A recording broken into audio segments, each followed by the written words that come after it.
Ang buhay ko ay parang pelikula. Mga eksenang hindi ko piniling maging bahagi, ngunit ako ang bida. Isang gabi, habang naglilinis ako ng lumang kwarto sa likod ng bahay, natagpuan ko ang isang kahon na puno ng alikabok. Sa loob nito, may mga lumang VCD na hindi ko na matandaan kung kailan pa huling ginamit. Isa sa mga disc ang may sulat kamay na label, Pamilya 2003. Hindi ko alam kung bakit, pero parang may kung anong puwersa ang nag-udyok sa akin na panoorin ito. Ang player ay matagal nang nakatambak sa aparador. Kinalas ko ang mga kable, hinipan ng alikabok, at ikinabit sa maliit naming TV. Hindi ko alam kung anong aasahan ko, ngunit nang magsimula ang video, bumalik sa akin ang mga alaala ng kabataan ko. Dito ako malimit maglaro sa sala namin habang nakaupo si Papa sa sofa, sinasabayan ng bawat tawanan ng pamilya. Sa video, makikita ang simpleng selebrasyon sa bahay, mga lamesang may pagkain, si Mama na abala sa kusina, at si Papa na nagkukwentuhan sa mga bisita. Ang lahat ay tila normal, nakakapanibago. Habang pinapanood ko ang mga eksena, napansin kong may kakaibang lamlam sa mga mata ni Papa. Sa kabila ng kanyang ngiti, parang may kung anong bumabagabag sa kanya. Ngunit hindi ko yung pinansin. Sinubukan kong ikwadro ang alaala ng gabing yon. Sinubukang alalahanin ang pakiramdam ng pagiging buo, ng pagiging masaya. Sa tuwing nakikita ko ang sarili kong tumatakbo sa video, naiisip ko kung gaano ako kasaya noon, kung gaano ako kainosente. Ngunit habang nagpapatuloy ang video, unti-unting sumingit ang mga detalye na hindi ko maipaliwanag. Sa isang bahagi ng video, may lalaking bisita na hindi ko matandaan. Nakasuot siya ng itim na polo, may manipis na bigote at tahimik lang na nakaupo sa sulok. Hindi ko siya kilala. Sa kwento ng pamilya namin, walang sino man na binanggit si Mama o Papa tungkol sa taong iyon. Sino siya? Bakit siya naroon? Pinanood ko pa ang susunod na mga eksena. Ang kamera ay hawak ng isa sa mga tiyahin ko. Kaya kada segundo ay gumagalaw ito. Minsan ay hindi malinaw. Ngunit sa isang pagkakataon, napansin ko ang lalaki. Lumingon siya sa kamera, diretso sa akin, na para bang alam niyang pinapanood ko siya sa eksaktong sandaling iyon. Tumayo ang mga balahibo ko. Ang tingin niya ay malamig, prangka, puno ng galit. Ngunit walang sino man sa video ang tila tumutok sa kanya. Parang multo siya sa gitna ng kasiyahan, naroroon, ngunit walang pumapansin. Inilipat ko ang disc sa susunod na bahagi. Dito nagbago ang tono ng video. Wala na ang mga tawanan. Ang kamera ay nakatutok sa sala, ngunit wala na ang mga tao. Tahimik ang buong bahay. Sa video, madilim ang paligid at tanging ang ilaw sa kusina ang nagbibigay liwanag. Hindi ko matandaan kung kailan nangyari ang eksenang ito. Ang gabing iyon ay parang binura sa alaala ko. Ngunit sa screen, naroroon si Papa. Nakaupo siya sa sofa, hawak ang isang baso ng tubig. Mukhang malalim ang iniisip. Sa isang iglap, pumasok ang lalaking bisita sa frame. Ang kanyang presensya ay biglaan, nakakatawa, ngunit nakakatakot. Dumiretso siya kay Papa at narinig ko ang isang boses. Hindi ko sigurado kung siya ang nagsalita. Alam mo kung bakit ako narito? Sabi ng boses, mababa at matalim. Nakatingin si Papa sa kanya, ngunit walang tugon. Humigpit ang hawak niya sa baso. Sa puntong yon, naramdaman ko ang bigat ng tensyon sa pagitan nila. Patuloy ang pag-record ng kamera. Tahimik ngunit hindi makakalimutan. Ang lalaking bisita ay umupo sa tabi ni Papa. Ang kanilang mga balikat halos magkadikit. Sa screen, makikita ang bahagyang panginginig. Pinindot ko ang play button ng VCD player. Sa lumang telebisyon na may bahagyang static, nagsimula ang video. Ang unang frame ay isang malabo. Nanginginig na kuha ng aming sala. Nakilala ko agad ang mga kasangkapan. Ang lamesang kahoy na may peklat ng natapong kape. Ang lumang kurtina na may maliit na butas na gawa ng sigarilyo ni Papa. At ang lumang sopa na naging saksi sa aming mga tawanan at iringan. Ngunit ang sala ay tila ibang mundo noong araw na yon. May tensyon sa hangin. Kahit na sa video lamang, narinig ko ang boses ni Mama. Mas bata, mas buhay. Sige, kunan mo na, sabi niya. Habang nakatayo sa gilid ng frame, ang camera ay bumaling kay Papa. Nakaupo sa sopa, hawak ang isang tasa ng kape. Ngumiti siya sa lens. Ang pamilyar na ngiti na ngayon ay nagdudulot sa akin ng sakit. Bakit ba kailangan pa ng video? Tanong niya. Sabay tawa. Hindi ko alam kung bakit, pero ang tunog ng kanyang tawa ay parang alingawngaw ng isang bagay na natapos na. Isang bagay na hindi ko na maibabalik. Ang video ay nagpatuloy sa mga simpleng eksena. Si Mama na naghuhugas ng pinggan, si Papa na nag-aayos ng radyo, ang dalawa nilang pag-uusap tungkol sa mga plano sa buhay, puno ng normalidad, puno ng mga alaala. Ngunit habang nanonood ako, may kakaibang pakiramdam na bumabalot sa akin. Parang may isang bagay na mali. Isang bagay na hindi ko maipaliwanag. Biglang nagbago ang tono ng video. Ang camera ay tila sinadyang ilagay sa isang sulok, nakatutok sa pintuan ng bahay. Pumasok si Papa, hawak ang isang maliit na kahon. Huwag mong ikalat ang mga to, ha? Narinig kong sabi niya kay Mama na nasa labas ng frame. Ang boses niya ay mababa, halos bulong, pero sapat para marinig sa video. Lumapit siya sa mesa, binuksan ang kahon at inilabas ang isang bagay na hindi ko maaninag. Ang video ay malabo at ang static ng lumang tape ay nakakadagdag sa misteryo. Ngunit ang ekspresyon sa mukha ni Papa, parang may halong kaba at ingat, ay tumatak sa aking isip. Inilipat niya ang bagay sa isang drawer at pagkatapos ay sumulyap siya sa camera na parang alam niyang may nanonood. Dito nagsimulang bumilis ang tibok ng puso ko. Hindi ko alam kung ano ang inaasahan ko, pero alam kong may darating. Sa loob ng ilang minuto, walang nangyari. Ang video ay patuloy lamang sa mga pangkaraniwang eksena. Si Papa na naglilinis ng radyo, si Mama na nag-aayos ng mga damit. Ngunit ang tahimik na tensyon ay hindi nawala. Parang may isang bagay na naghihintay na sumabog. At sumabog nga. Sa video, biglang bumukas ang pintuan. Pumasok ang isang lalaking hindi ko kilala. Matangkad siya, may suot na itim na jacket at may hawak na isang bagay sa kamay, isang baril. Ang kamera ay nakatutok pa rin sa sala, ngunit narinig ko ang sigawan ni Mama. Anong ginagawa mo dito? Narinig ko ang boses ni Papa. Galit ngunit may halong takot. Wala kang karapatan dito. Ang lalaki ay lumapit kay Papa. Mabilis, agresibo. Hindi ko maaninag ang mukha ng lalaki dahil sa anggulo ng kamera. Ngunit ang kilos niya ay puno ng intensyon. Biglang nagkaroon ng komosyon. Si Mama ay sumigaw at si Papa ay tumayo mula sa sopa. Tinangkang pigilan ng lalaki. Ngunit sa isang iglap, narinig ko ang putok ng baril. Ang mundo ko ay bumaligtad. Sa video, si Papa ay bumagsak sa sahig, hawak ang dibdib. Ang dugo ay tumulo, mabilis, umaagos sa kahoy na flooring ng aming sala. Si Mama ay lumapit, umiiyak, sumisigaw ng tulong. Ang lalaki ay tumakbo palabas ng pintuan. Iniwan ng chaos na siya ang may likha. Ang kamera ay patuloy na nakatutok sa eksena. Ang static ay parang dagang liwanag sa telebisyon ay kumukurap-kurap habang tumatakbo ang luma naming VCD player. Naririnig ko ang mahinang ugong nito, parang kaluluwa na humihinga ng mabigat. Sa wakas, lumabas ang unang frame. Malabo ang kuha, parang sinadyang itago ang detalye ng bawat galaw. Pero alam kong hindi ito aksidente. Ang kamera sa bahay namin noon ay laging ganito ang kalidad. Habang pinapanood ko, naramdaman kong bumibigat ang dibdib ko. Ang video ay isang lumang recording ng salo-salo sa bahay. Marahil noong ako'y nasa edad 4 o 5. Nakikita ko ang mga pamilyar na mukha. Ang nanay ko, ang tatay ko, ang ilang kamag-anak. Masaya ang lahat.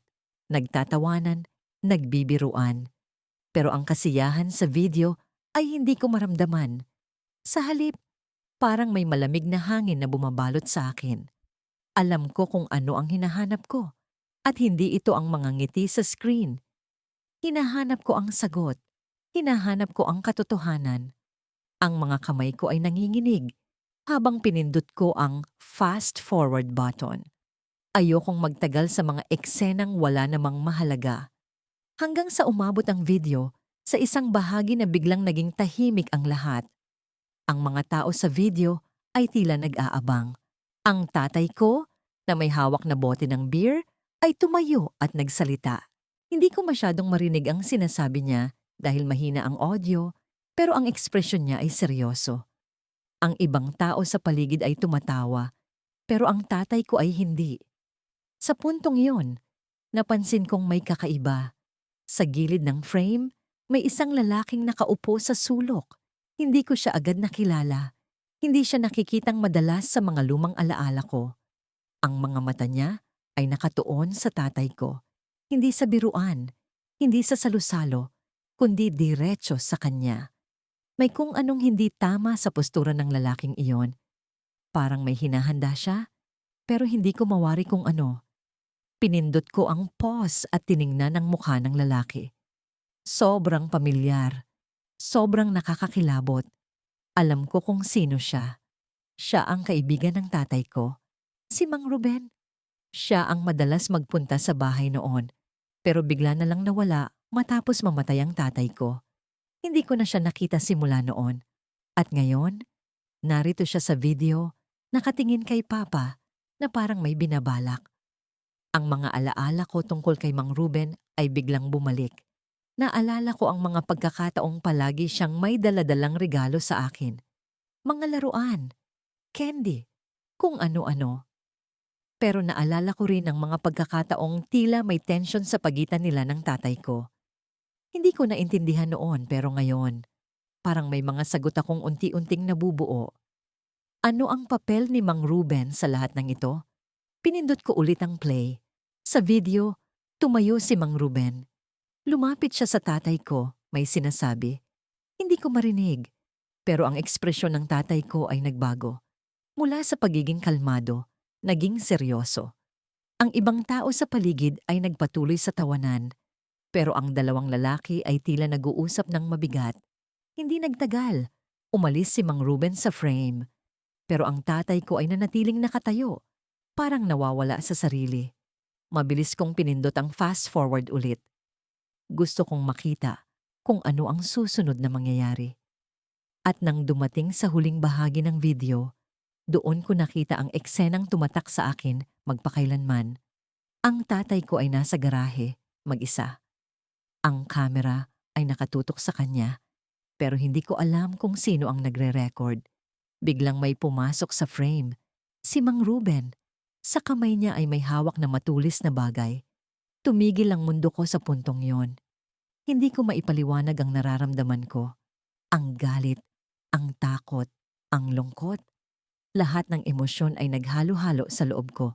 Kitang-kita ko kung paano tumakbo ang tatay ko, kung paano siya sinundan ni Mang Ruben, kung paano naganap ang hindi dapat mangyari. Ang kamera ay bumaba, pero hindi nawala ang tunog. Naririnig ko ang sigaw ng tatay ko, ang ingay ng metal na tumatama, ang huling paghinga niya. Pinindot ko ang pause at napahiga sa sahig. Hindi ko alam kung paano ko haharapin ang nalaman ko. Ang pagpatay sa tatay ko, ang matagal ko nang hinahanap na sagot, ay narito mismo sa harapan ko. At ang pumatay sa kanya ay ang taong pinagkatiwalaan niya, ang taong akala kong kaibigan ng pamilya namin. Pero may isang bagay na nagbigay sa akin ng mas matinding tensyon. Sa gilid ng screen, bago mag-blackout ang lahat, may isang mukha ang lumitaw. Hindi si Mang Ruben, hindi rin ang nanay ko. Isa itong mukha na pamilyar sa akin. Pero hindi ko agad matukoy. Sa bawat segundo ng pagtingin ko sa screen, mas lumalalim ang kaba ko. Sino siya? Bakit siya naroon? Bigla kong napagtanto. Ang mukha sa screen, ang liwanag ng araw ay unti-unting bumaba sa sala habang pinapanood ko ang lumang VCD na natagpuan ko sa ilalim ng mga kahon sa bodega. Ang tunog ng lumang player ay parang mahinang paghinga. Umiingit, humuhuni, ngunit patuloy pa rin. Ang pelikula sa screen ay mukhang simpleng pagdiriwang lamang. Isang kaarawan, mga tao sa paligid, mga lobo, at ang aking ama. Masayang masaya. Hawak ang isang slice ng cake habang nakikipagkwentuhan sa mga bisita. Ang tingin ko'y hindi maalis sa kanya, sa kanyang mga mata, sa kanyang ngiti. Matagal na siyang wala at ang memorya ng kanyang presensya ay parang alingawngaw na unti-unting nawala sa hangin. Ngunit habang tumatakbo ang video, may kung anong bumangon sa loob ko. Isang kakaibang pakiramdam na parang may mali. Hindi ko maipaliwanag kung bakit, pero ang bawat segundo ng video ay parang may tinatago sa likod ng mga kulay at tunog. Ang mga bisita ay nagkukumpulan, ang mga bata ay tumatawa, ngunit may isang tao sa sulok ng screen na hindi ko maalis sa aking paningin. Isang lalaking nakaitim na jacket, halos hindi nakikihalubilo, nanatiling tahimik habang ang lahat ay masaya. Ang lalaking iyon. Sino siya? Sa bawat eksena, palagi siyang nasa likod, parang anino lamang.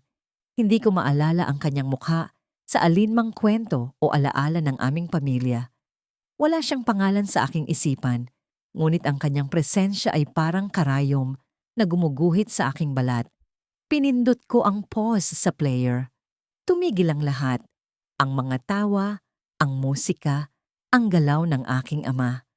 Tumutok ang screen sa lalaking nakaitim, ngunit malabo ang kanyang mukha, nakayuko siya, at ang kanyang kamay ay nasa bulsa ng jacket.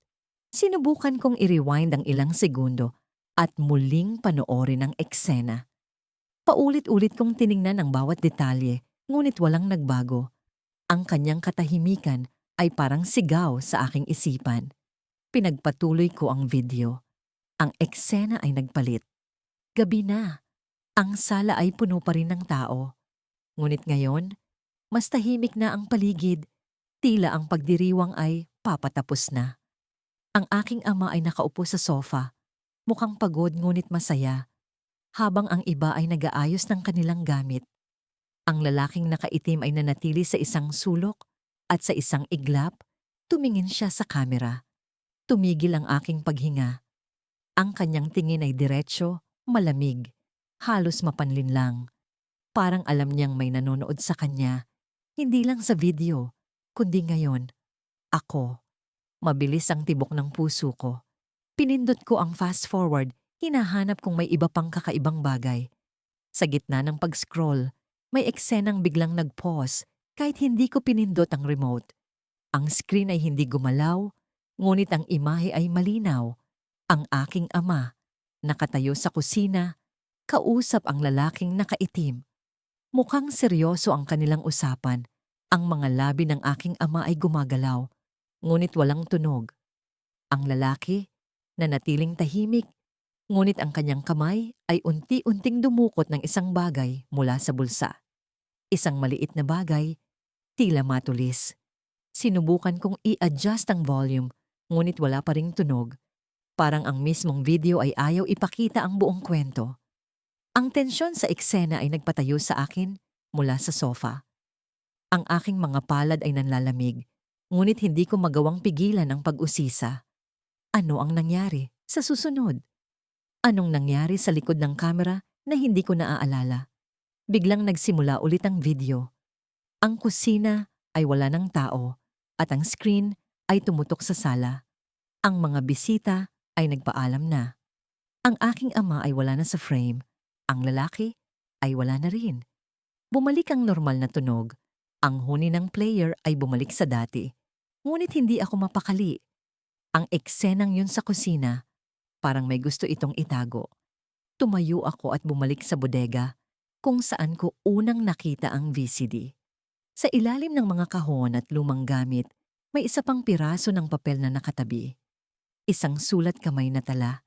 Ang tinta ay medyo kumalat na, ngunit mababasa pa rin ang mga salita. Huwag mong panoorin ang huling bahagi. Delikado. Bumalik ako sa sala. Hawak ang papel. Ang puso ko'y parang bombang sasabog. Delikado? Bakit? Sinong nagsulat nito? Pinindot ko ang play. Hinahanap ang huling bahagi ng video. Ang screen ay nagpalit sa madilim na eksena. Isang tahimik na gabi.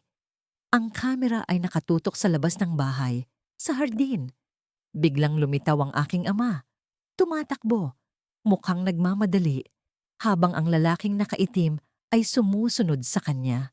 Hindi ko alam kung ano ang nangyari, pero ang eksena ay mabilis, isang pag-aaway, isang sagupaan, at ang tunog ng isang bagay na bumagsak. Ang screen ay sumigaw ng static. Wala akong makita, kundi puting ingay, pero naririnig ko ang mga boses, ang sigaw ng aking ama, ang mabigat na yabag, at ang tunog ng isang bagay na pumutok, parang baril. Biglang bumalik ang video, ngunit hindi na ito ang kaarawan. Ang screen ay nagpakita ng isang madilim na kwarto. Sa gitna ng kadiliman, may isang mukha. Ang lalaking nakaitim, nakatingin diretso sa kamera. At sa likod niya, sa sahig, ang katawan ng aking ama. Hindi ako makahinga. Ang mukha ng lalaki ay tuluyang naging malinaw. At sa isang iglap, naalala ko kung ang silid ay tahimik, maliban sa mahinang ugong ng lumang VCD player na patuloy na umiikot. Sa harapan ko, ang lumang telebisyon ay nagbubuga ng kulay abong liwanag na para bang sinisipsip nito ang hangin sa paligid. Ang mga mata ko'y hindi na maalis sa screen. Ang luma naming recording, isang simpleng home video na akala ko'y may halong nostalgia lang, ay unti-unting nagiging isang bangungot na hindi ko mawari. Sa video, ang aking ama ay nakangiti, hawak ang bote ng beer habang nagbibiro sa harap ng kamera. Pamilyar ang setting. Ang sala namin noon, bago pa ito masira ng mga taon. Nakaupo siya sa lumang sofa, at sa likuran niya ay ang bintanang may kurtinang floral. Sa sandaling iyon, para bang bumalik ako sa nakaraan, sa panahong buo pa ang aming pamilya. Ngunit may kakaiba. Sa umpisa, hindi ko ito maipaliwanag, pero may bigat ang bawat galaw sa video. Ang bawat tunog, bawat paggalaw ng kamera, ay tila may tinatagong lihim. Ang mga mata ng ama ko, kahit nakangiti, ay parang may bahid ng kaba. Parang may kinatatakutan siya. Pagkalipas ng ilang minuto, pumasok sa eksena ang isang lalaking hindi ko kilala. Huli ko na lang naisip na hindi ko pa siya kailanman nakita sa mga larawan o narinig sa mga kwento ng aking ina. Mukhang kaedad ng tatay ko, may medyo magaspang na boses at nakasuot ng simpleng polo na bahagyang gusot. Nag-usap sila, pero hindi malinaw ang mga salita. Parang may static na sumisingit sa audio. Nakakunot ang noo ng tatay ko habang kausap ang lalaki. Hindi na siya nakangiti. Ipinikit ko ang mga mata ko sandali at huminga ng malalim. Gusto ko mang patayin ang player, hindi ko magawa. Parang may magnet ang video na hinihila ako papunta sa katotohanan. Tila may boses sa likod ng isip ko na nagsasabing, "Tingnan mo, alamin mo." Nagpatuloy ang video. Ang usapan ng dalawang lalaki ay tila naging mas tensyonado. Hindi ko pa rin marinig ang lahat ng sinasabi nila. Pero may isang salita akong narinig ng malinaw. Utang. Bigla akong kinabahan. Alam kong may utang ang tatay ko noon, pero palaging sinasabi ng nanay ko na nabayaran na raw ito bago pa siya namatay. Kung totoo yun, bakit parang galit ang lalaki? Bakit parang may banta sa paraan ng kanyang pagsasalita? Sa video, tumayo ang lalaki mula sa sofa. May pinulot siya mula sa likod ng kanyang pantalon. Sa sandaling iyon, parang tumigil ang pag-ikot ng mundo ko. Isang baril ang hawak niya. Hindi maaari. Bulong ko sa sarili ko habang pinapanood ang eksena. Ang tatay ko ay tumayo rin, parang nagmakaawa. Hintahimik ang gabi, ngunit ang ingay ng puso ko'y parang kulog na bumabayo sa aking dibdib. Ang kwartong ito, ang lumang sala ng aming bahay, ay tila nagkaroon ng sariling buhay. Ang kahoy na sahig ay may mga lamat na parang mga peklat ng nakaraan. Ang kisame, may alikabok na tila mga anino ng mga alaala. Sa harap ko, ang maliit na lumang telebisyon at ang VCD player na may kalawang sa gilid. Ito ang huling piraso ng puzzle na maaaring magbigay liwanag sa pinakamadilim na bahagi ng aking buhay. Sa kanang kamay ko, Hawak ang lumang disk. Ang label nito, isinulat ng ballpen na nangingitim na sa tagal, Family Picnic 2004. Sa ilalim ng mga titik na yon, may bakas ng tila na tuyong dugo. Hindi ko alam kung imahinasyon ko lang o totoo, pero ang simpleng bagay na ito ay may bigat na parang bomba. Isinubo ko ang disc sa player, umupo sa sahig, at hinintay ang paglitaw ng nakaraan. Pag-play ko, bumungad ang masayang tagpo. Ang pamilya namin nakangiti. Nasa ilalim ng lilim ng malaking puno sa tabing dagat. Si Mama, abala sa pag-aayos ng pagkain sa mesa. Si Papa, hawak ang gitara. Tumutugtog ng kanta na madalas niyang awitin noong bata pa ako. Ako, 6 na taong gulang, tumatakbo sa paligid, hinahabol ang mga alon. Parang pelikula ng isang perpektong pamilya. Ngunit alam ko, sa likod ng mga ngiti at tawanan, may itinatagong bangungot ang araw na yon. Habang tumatakbo ang video, napansin ko ang ilang bagay na hindi ko naalala noon. Ang mga mukha ng mga bisita namin, may ilang hindi pamilyar. Ang isang lalaki, nakasuot ng itim na jacket kahit mainit ang araw, ay madalas tumingin sa direksyon ni Papa. Hindi ko mawari kung bakit, pero ang tingin niya'y parang may galit, may lihim na intensyon. Nagising ang paranoia ko. Sino siya? Bakit hindi ko siya kilala? Nagpatuloy ang video.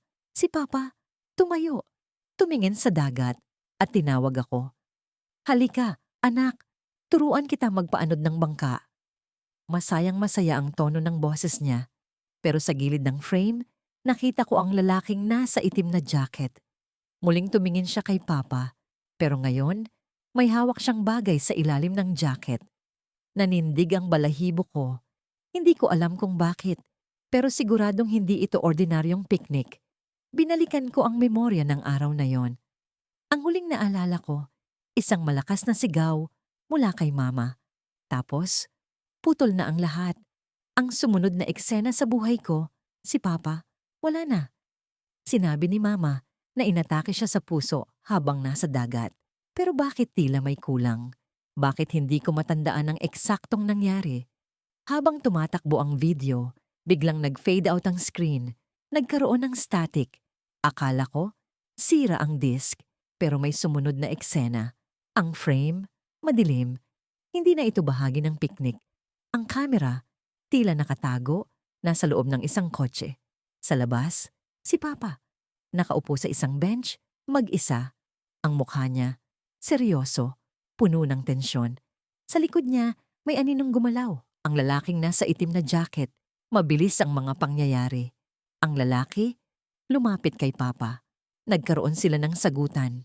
Hindi ko marinig ang mga salitang binibitawan nila, pero ang galaw ng kanilang mga katawan ay tila nagtutulak ng hidwaan. Biglang bumunot ng kutsilyo ang lalaki. Ang puso ko'y tumigil sa pagtibok. Sa screen, isang blunt na tunog ang bumalot sa eksena. Ang mukha ni Papa, puno ng gulat, kasabay ng pag-agos ng dugo sa kanyang dibdib. Bumagsak siya sa lupa. Halos hindi ako makahinga. Ang video, nagpatuloy pa rin. Ang lalaki, tumingin sa paligid, tila sinisiguradong walang nakakita. Pagkatapos, mabilis siyang tumakbo palayo. Sa frame, iniwan niya ang silid ay tila sinakal ng katahimikan. Ang ilaw ng lumang VCD player ay kumikislap-kislap. Parang isang pulso ng buhay na pilit humihinga sa ilalim ng alikabok na naipon sa mga taon. Nanatili akong nakaupo sa sahig, nakatitig sa screen ng TV na may bahagyang static sa gilid. Hindi ko alam kung bakit ko pinilit ang sarili kong panoorin ang lumang disc na yon. Isang piraso ng alaala ng aming pamilya na matagal nang nakatago sa sulok ng aparador. Ang sabi ni Mama, huwag ko nang buksan. Pero narito ako, naglalakas loob na hanapin ang sagot sa tanong na matagal nang bumabagabag sa akin. Ang unang bahagi ng video ay puno ng saya. Nakita ko ang masiglang ngiti ni Papa habang nag-ayos siya ng aming munting mesa para sa handaan. Ang tunog ng halakhakan, ang ingay ng mga bata, mga pinsan ko at ako, tumatakbo sa paligid. Tila musika mula sa isang mundong hindi na maibabalik. Ngunit habang tumatakbo ang oras, unti-unting nagbago ang kulay ng video. Ang liwanag ay tila dumilim, ang mga tawanan ay naging bulong-bulungan, at ang bawat galaw ng kamera ay nagbigay ng kakaibang bigat sa mga eksena. Sa isang bahagi, nakita ko si Papa na nakatayo sa tabi ng isang lalaking hindi ko kilala. Isang estranghero na may malamig na tingin at mabigat na presensya. Hindi ko matandaan ang lalaking iyon, ngunit ang paraan ng paghawak niya sa balikat ni Papa, ang tila pilit ng ngiti sa kanilang mga mukha, ay nagbigay ng alingas-ngas sa puso ko. Sino siya? Bakit parang may tensyon sa pagitan nila? Ang mga tanong ay nagpaikot-ikot sa isipan ko habang patuloy kong pinapanood ang video. Tapos, dumating ang eksenang yon. Ang eksenang hindi ko inaasahan at hindi ko kailanman makakalimutan. Sa likod ng malabo at nanginginig na kamera, nakita ko si Papa na naglalakad papunta sa kusina. Sumunod ang estranghero, dahan-dahan, parang isang anino na hindi iniimbitahan. Ang tunog ng mga yabag nila ay halos maririnig sa tahimik na kapaligiran ng video. Ang lahat ay mukhang normal, pero ang kabog ng dibdib ko ay nagsimula ng bumilis. Biglang nagkaroon ng sagupaan. Hindi ko makita ng maayos dahil ang kamera ay tila aksidenteng bumagsak sa sahig, ngunit naririnig ko ang mga sigawan, ang tunog ng mga bagay na bumagsak, ang kalabog ng isang pinto na sinara ng malakas. Tumayo ako mula sa pagkakaupo. Walang pakialam kung gaano kalapit ang mukha ko sa screen. Ang kamay ko ay nanginginig habang pinipindot ang rewind sa remote. Kailangan kong maunawaan. Kailangan kong makita. Sa muling pag-play, nakita ko ang 1 segundo ng malinaw na footage bago bumagsak ang kamera. Ang estranghero ay may hawak na kutsilyo. Ang mga mata niya ay malamlam, puno ng galit o kung anumang madilim na damdamin. Si Papa, pilit na nilalabanan siya, ngunit wala siyang kalaban-laban. Ang kanyang mga mata ay puno ng takot. Isang takot na hindi ko pa nakita sa kanya kailanman. At pagkatapos, dumilim ang screen. Ang tunog ng sigaw ni Papa, ang huling narinig bago tuluyang nag-stop ang video. Ang katahimikan ay bumalik, ngunit ang puso ko ay tila sumasabog sa kaba. Hindi ko alam kung gaano katagal akong nakatulala sa harap ng TV. Nanginginig ang mga kamay, hindi makapagsalita. Ang disk ay nagliwanag muli. Nagpapahiwatig na tapos na ang playback. Ngunit hindi tapos ang kwento para sa akin. May isang bagay sa video na yon. Hindi lang ito basta alaala. Isa itong ebidensya. Isa itong piraso ng katotohanan na pilit itinago sa akin. Pumikit ako. Pilit na inaalala ang bawat detalye ng estranghero. Ang kanyang postura, ang damit na suot niya, ang ekspresyon ng kanyang mukha. Hindi ko siya kilala, ngunit parang may palatandaan na hindi ko lang napapansin. Hinanap ko ang kahon ng mga lumang VCD sa aparador. Isa-isa kong binulatlat ang mga cover, pero wala akong makitang anumang label na magbibigay linaw kung sino ang lalaking iyon. Napagtanto kong kailangan kong magtanong kay Mama. Pagkabukas ko ng pinto ng kwarto ni Mama, nakita ko siyang nakaupo sa kama. Hawak ang lumang album ng mga larawan. Tila nagulat siya nang makita ako. "Anak, bakit gising ka pa?" Tanong niya, pero hindi ko sinagot. Sa halip, diretso kong tinanong, "Sino ang lalaking yun sa video, Ma?" Yung nasa kusina kasama ni Papa. Biglang nagbago ang ekspresyon ni Mama. Ang kanyang mukha ay parang natuyuan ng dugo at ang album na hawak niya ay halos mahulog sa kanyang mga kamay. "Hindi mo dapat pinapanood ang video na yon," sabi niya, halos pabulong. Pero pinanood ko na, Ma. Alam kong may nangyari kay Papa na hindi niyo sinasabi sa akin. Sino siya? Ano ang relasyon niya kay Papa? Ang boses ko ay puno ng tensyon, ngunit hindi ako umiyak. Hindi pa. Kailangan ko ng sagot. Umiling si Mama, pero hindi siya tumingin sa akin.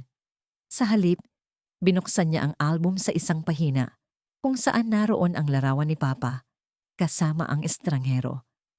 Pareho silang nakangiti, pero ang estranghero ay may hawak na bagay sa kamay. Isang singsing. Anak, sabi ni Mama. Halos hindi niya maituloy ang sasabihin. Siya ang kapatid ni Papa. Biglang bumigat ang paligid. Ang mga tanong sa isipan ko ay hindi na lang tungkol sa estranghero. Ito ay tungkol sa pamilya namin. Bakit kailanman hindi ko narinig ang tungkol sa kanya? Bakit kailanman hindi siya binanggit ni Mama o ni Papa?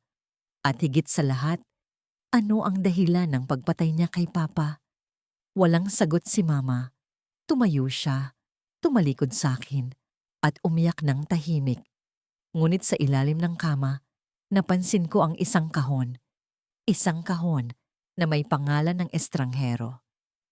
Sa kawalan ng liwanag sa aming maliit na sala, naririnig ko ang tunog ng lumang VCD player na tila umaandar sa huling hininga nito.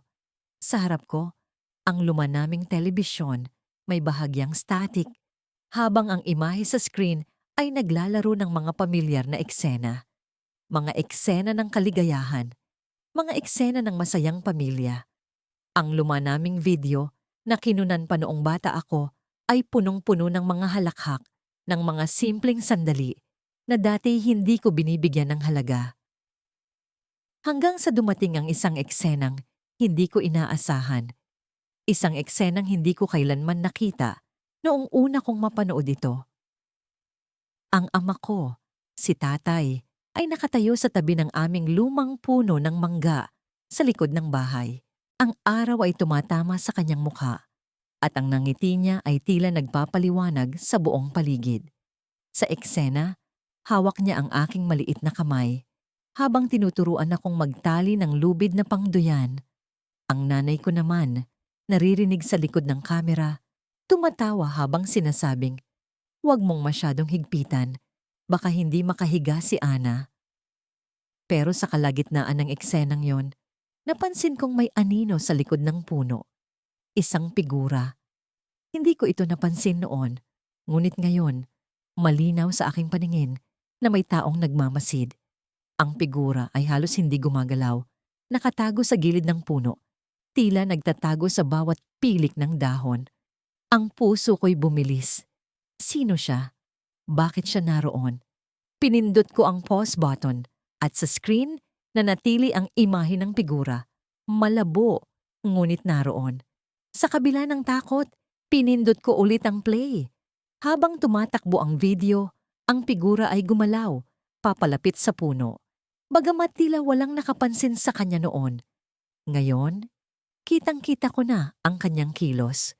May hawak siyang bagay. Isang bagay na hindi ko maaninag sa video. Tila bumibigat ang hangin sa paligid. Ang nanay ko, naririnig pa rin sa video. Tumatawag kay tatay na pumasok na sa loob para magmerienda. Ngunit ang figura, sa bawat hakbang, ay palapit ng palapit sa likod ni tatay. Hindi ko napigilan ang paghinga ko.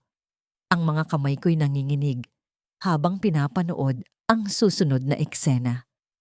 Si tatay, tumalikod upang sundan ang tawag ni nanay, ngunit bago siya makalayo sa puno, biglang bumagsak ang video. Lumabo ang screen, may static, at pagkatapos, bumalik ang imahe. Ngunit hindi na si tatay ang nasa eksena. Ang puno ng mangga ay walang tao. Ang duyan ay nakabitin pa rin, ngunit tila may anino sa likod nito. Ang nanay ko, naririnig pa rin sa audio, tinatawag ang pangalan ni tatay, ngunit walang sagot. Pinindot ko ang rewind. Gusto kong ulitin ang eksena, ngunit sa pagkakataong iyon, hindi na lumitaw ang figura. Ang eksena ay bumalik sa dati nitong anyo. Si tatay, ako, at ang pagtuturo niya sa akin kung paano magtali ng lubid. Wala na ang figura, wala na ang anino. Pinindot ko ang pause at tumayo. Ang buong katawan ko'y nanginginig at ang pawis ko'y bumalot sa aking noo. Lumapit ako sa VCD player at tiningnan ang disc. Wala naman itong sira, malinis ang ibabaw, walang gasgas. Bumalik ako sa telebisyon at pinindot ang play. Sa pagkakataong ito, tumalon ang video sa ibang eksena. Sa hapunan namin noong gabi ng parehong araw. Si tatay, si nanay, at ako'y magkasama sa mesa. Masayang nagkukwentuhan, ngunit may isang bagay na kakaiba. Sa likod ng mesa, Sa sulok ng screen, may maaninag na anino. Isang figura, nakatayo. Halos hindi gumagalaw. Ang mga mata ko'y halos hindi kumurap. Pilit iniintindi ang detalye ng anino. Biglang tumigil ang video. Ang screen ay nagpakita ng static. At pagkatapos, tuluyang namatay ang telebisyon. Ang VCD player ay umandar pa rin, ngunit ang imahe ay nawala. Tumayo ako.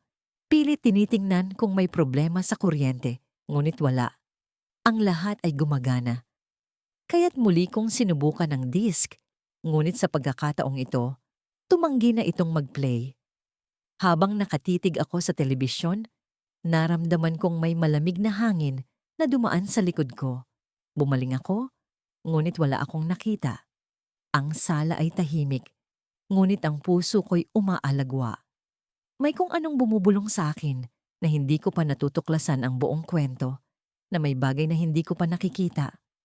Bumalik ako sa disk, ngunit nang subukan kong buksan ang tray ng VCD player, tumangging bumukas ang makina. Parang may pumipigil. Sa gitna ng aking pagkalito, narinig ko ang tunog ng pinto sa likod bahay.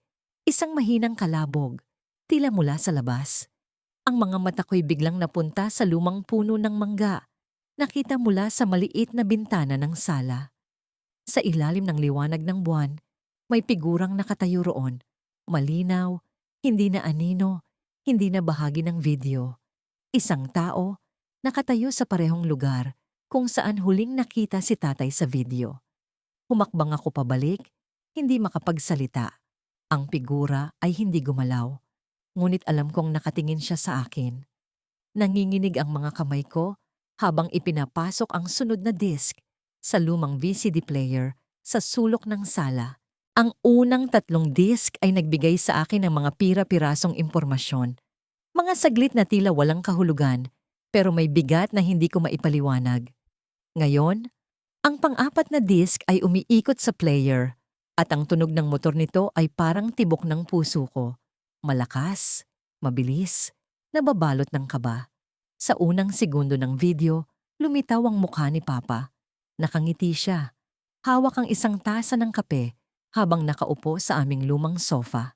Ang background ay ang aming dating bahay. Ang maliliit na detalye tulad ng kurtina na may floral pattern. Ang pader na may gasgas sa gilid. At ang lamesa na may basag na sulok ay biglang bumalik sa alaala ko. Gusto kong hawakan ang screen, balikan ang panahong iyon at yakapin siya. Ngunit hindi para sa nostalgia ang ginagawa ko ngayon. Hinahanap ko ang sagot. Hinahanap ko ang katotohanan. Ang daming iniinom ni Papa na kape. Baka magpalpitate ka na niyan.